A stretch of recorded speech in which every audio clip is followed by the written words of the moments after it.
नमस्कार साथियों, आप लोग कैसे? उम्मीद करता हूं कि आप लोग अपनी पढ़ाई को कंटिन्यू कर रहे होंगे। और यहां पर हम विश्व भूगोल का अध्ययन कर रहे थे। विश्व भूगोल के अंतर्गत अभी तक हमने एशिया महाद्वीप का अध्ययन किया, यूरोप महाद्वीप का अध्ययन किया, ऑस्ट्रेलिया महाद्वीप का अध्ययन किया, अफ्रीका महाद्वीप का अध्ययन किया और नॉर्थ और साउथ अमेरिका का अध्ययन किया। ठीक है, और इस सीरीज के अंतर्गत अब हम विश्व की प्रमुख नदियों के बारे में जानेंगे कि कौन सी नदी किस देश में और उसका क्या महत्व है। तो चलिए शुरू करते हैं। तो हम यहाँ पर देखेंगे कि किस देश की पहले हम बात करेंगे। तो यहाँ पर दिए गए हैं कुछ देश, उनके बारे में समझेंगे। पहले हम जर्मनी की बात करेंगे। फ्रांस, इटली, रूस, इराक, मंगोलिया, चीन की नदियाँ और म्यांमार की नदियाँ, और फिर श्रीलंका की नदियों के बारे में जानेंगे। तो पहले हम जर्मनी की नदियों के बारे में जान लेते हैं। ठीक है, तो यहाँ पर जर्मनी की नदियाँ प्रमुख रूप से 3 नदियाँ हैं, तो उनके बारे में हम जान लेते हैं कि प्रमुख रूप से कौन सी 3 नदियाँ जो हैं जर्मनी में प्रवाहित होती हैं। तो हम बात करेंगे जर्मनी नदी के बारे में पहले। तो यहाँ पर पहला पॉइंट है कि जर्मनी में प्रमुख रूप से 3 नदियाँ उत्तर की ओर प्रवाहित होती हैं और तीनों ही उत्तरी सागर में गिरती हैं। तो हम आपको बता दें कि यहाँ पर हम पॉइंटों का अध्ययन कर रहे हैं। आप अपने पास भौतिक भूगोल रखिए मैप को, और उसमें से आप जो नक्शा है नक्शे में देखने की कोशिश कीजिएगा नदियों को। ठीक है, वहाँ पर नदियाँ जो होती हैं वो नीले रंग से दर्शाई जाती हैं। ठीक है, तो हम पहले बात करेंगे राइन नदी के बारे में। जानते हैं तो राइन नदी के बारे में जो भी प्रमुख पॉइंट बन रहा है उसके बारे में समझ लेते हैं।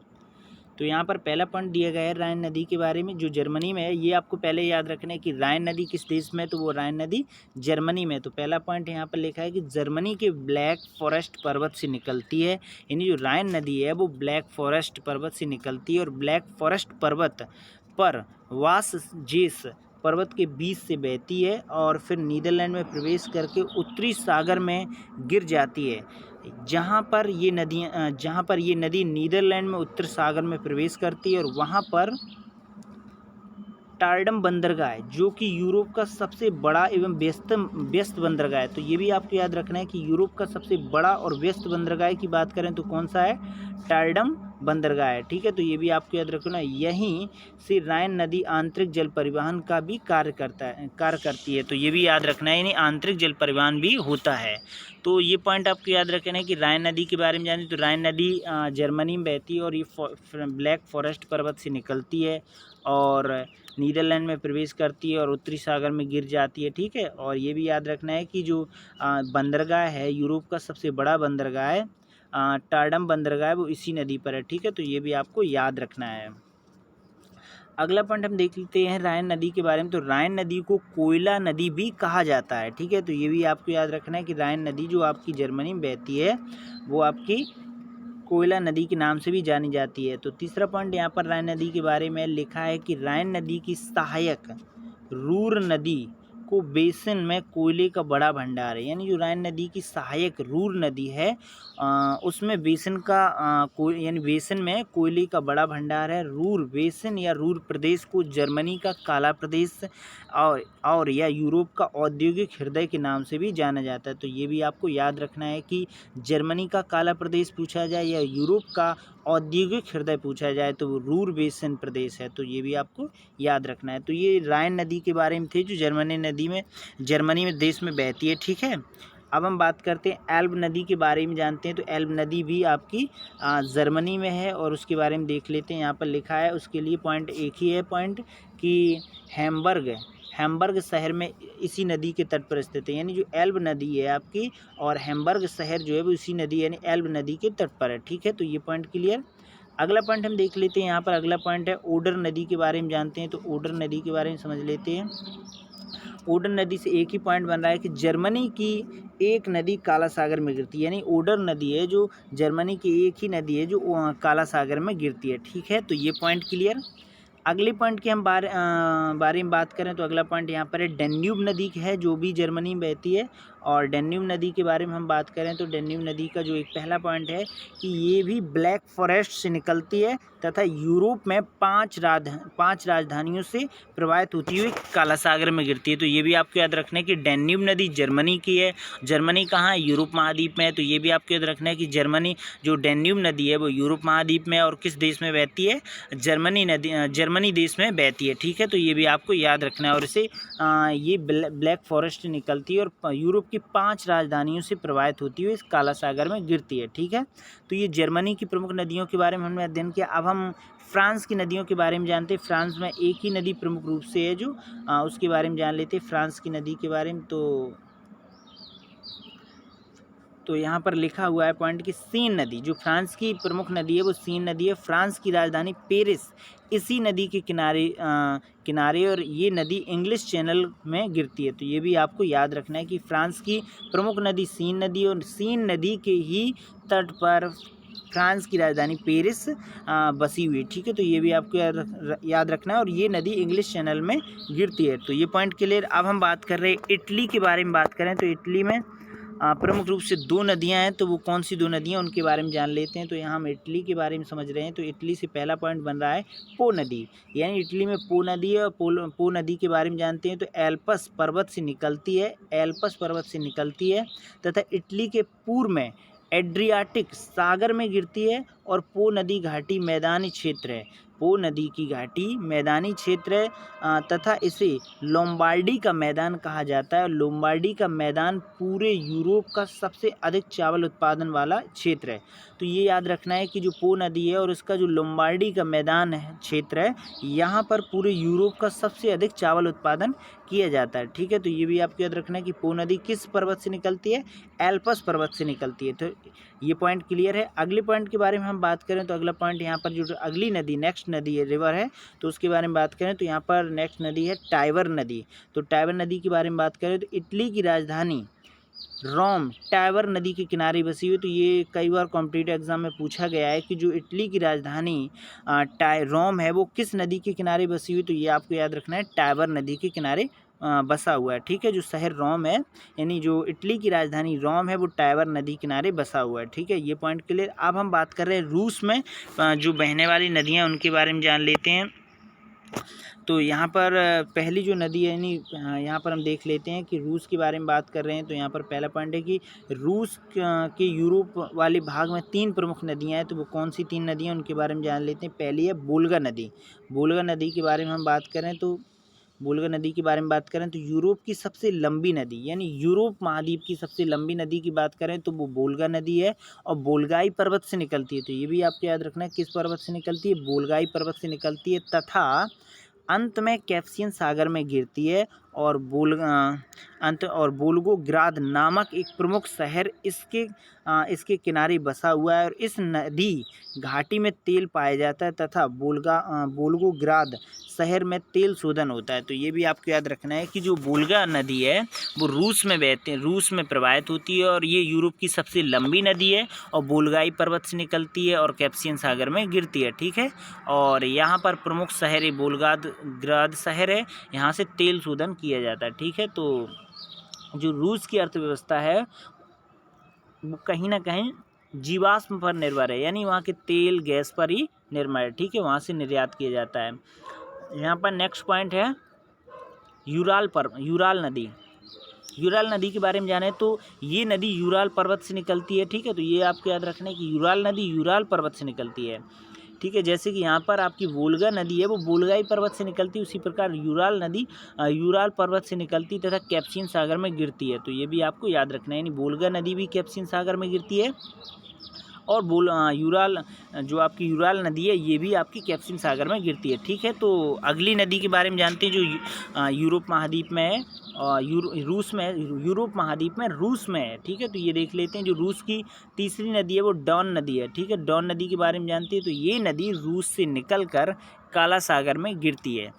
ठीक है, तो ये भी आपको याद रखना है कि जो डॉन नदी है ये ये नदी रूस से निकलकर काला सागर में गिरती है। तो ये भी पॉइंट क्लियर।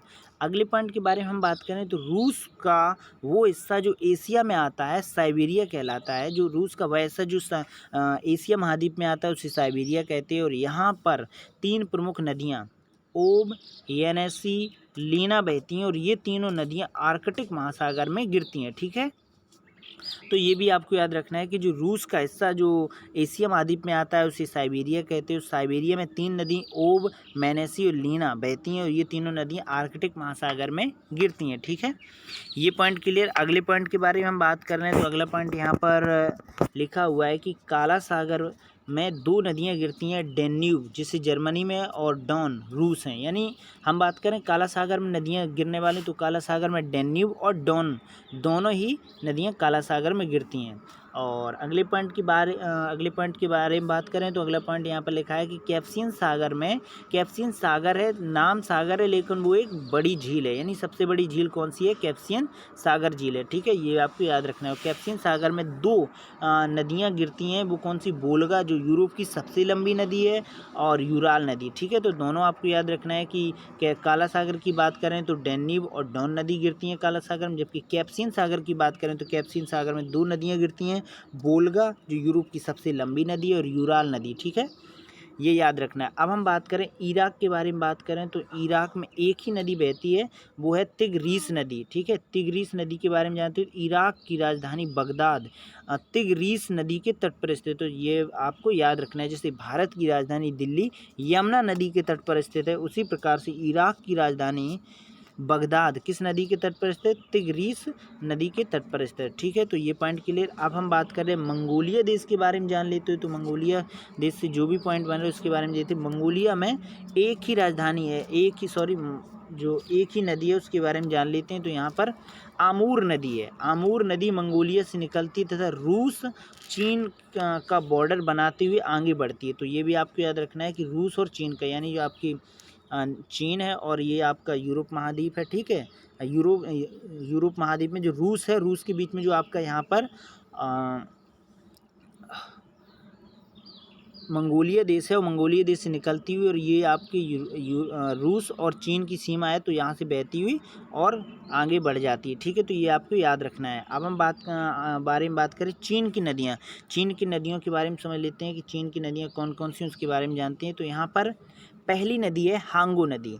हांगो नदी के बारे में बात करें तो तिब्बत के पठार से निकलकर बोहाई की खाड़ी में गिरती है, और इसे पीली नदी भी कहा जाता है।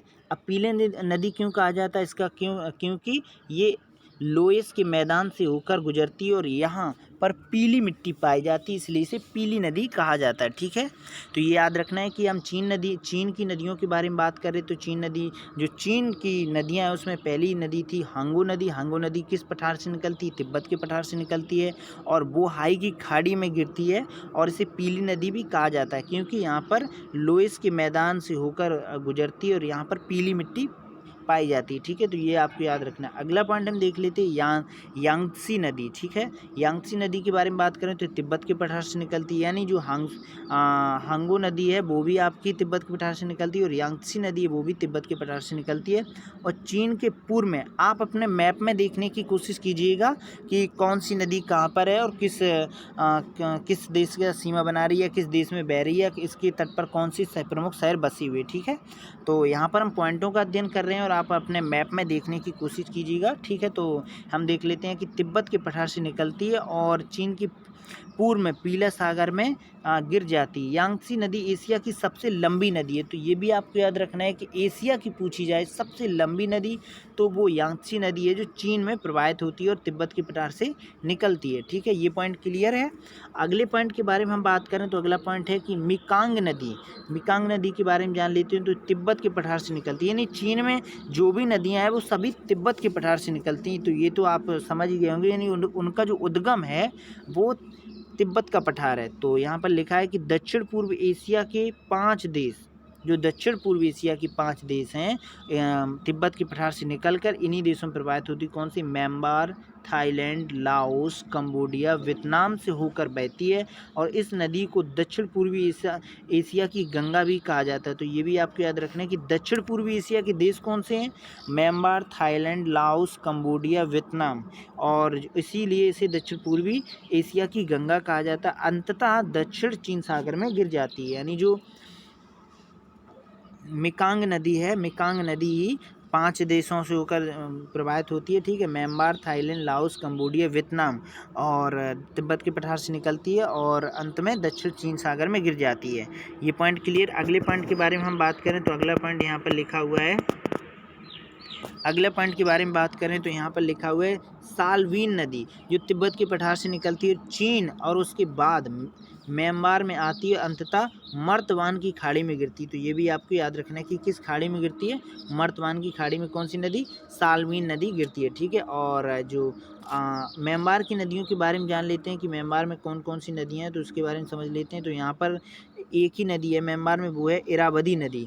इरावदी नदी के बारे में जाने तो म्यांमार में हिमालय पर्वत को अराकान यूमा पर्वत कहा जाता है। जो हिमालय है, हिमालय को म्यांमार में अराकान यूमा पर्वत कहा जाता है। और यहाँ से इरावदी नदी निकलती है और मर्तवान की खाड़ी में गिर जाती है और म्यांमार की जीवन रेखा भी कहा जाता है। तो ये भी आपको याद रखना है कि पूछा जाए कि म्यांमार की कौन सी नदी को जीवन रेखा कहा जाता है, तो उसका नाम होगा इरावदी की नदी, ठीक है। तो ये भी पॉइंट क्लियर है। और श्रीलंका के बारे में बात करें तो श्रीलंका में भी नदी एक प्रवाहित होती है। तो कौन सी नदी, उसके बारे में जानते हो? यहाँ पर लिखिए महावेली गंगा नदी, ठीक है। तो ये भी आपको याद रखना है कि महावेली गंगा नदी जो श्रीलंका में बहती है। तो आपने यहाँ पर विश्व में जो प्रमुख नदियाँ थीं, जो देश सभी देशों में बहती, यानी जर्मनी, फ्रांस, इटली के बारे में, चीन के बारे में बात की, रूस के बारे में बात की, तो इनको आप अच्छी तरीके से याद कर लीजिएगा, क्योंकि कॉम्पिटिटिव एग्जाम में कई बार पूछी गई है कि कौन सी नदी किनारे कौन सी राजधानी बसी हुई है और किस देश में या फिर किस महाद्वीप में ये नदी बहती है। तो ठीक है, तो ये कुछ पॉइंट थे जो नदियों के बारे में हम आपने समझे। तो फिर मिलते हैं अगली वीडियो में, तब तक के लिए नमस्कार।